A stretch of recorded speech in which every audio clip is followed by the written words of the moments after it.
Dr. Meneses?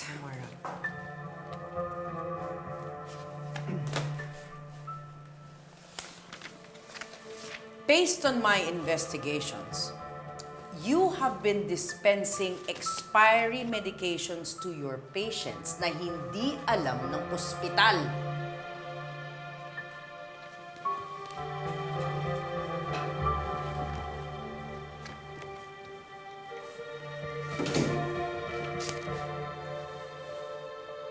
Saan mo nakuha ito, Mara?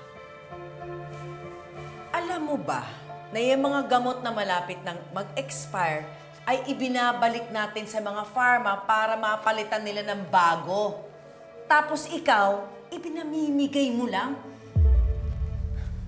May kasabot ka pang isang pharmacist.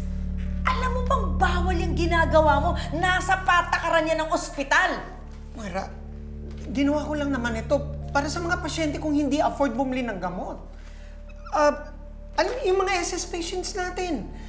Kesa naman sa mag-expire yung mga gamot, mapakinabangan na lang ng mga ibang pasyente natin.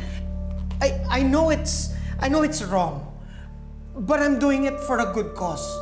For a good cause at the expense of Apex? You have committed a major violation here, Dr. Meneses.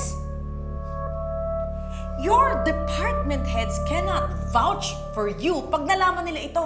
What's worse, kapag nalaman ng board ito, baka mapatanggal ka o kasuhan ka because you have breached your contract here at Apex.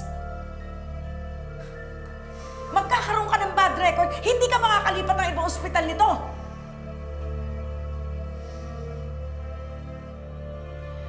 But of course, I am willing to forgo this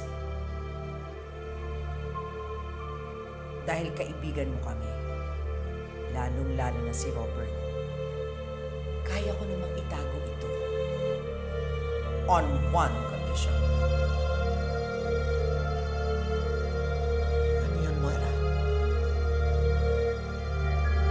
Are you willing to help me achieve my goals? Are you going to be on my side, Ray?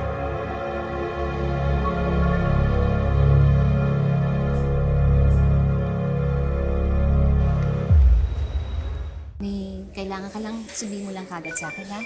Sige. Ay, excuse me lang po. Hello? Hello, Lynette. This is Dr. Ray Meneses. Doc. Napatawag kayo. May kailangan po ba kayo sa akin? Pwede ba tayong magkita? This is about RJ.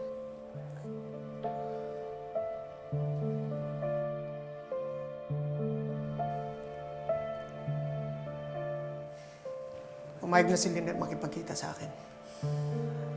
Good. Mauna ka doon, kausapin mo siya at sabihin mo sa kanya na tantanan na niya si Robert. Silang dalawa ng anak niya. Yun lang ba? Pagkatapos nito, hindi mo na ilalabas ang issue ito sa buong board? Don't worry, Ray. I always keep my word. Thanks for the coffee.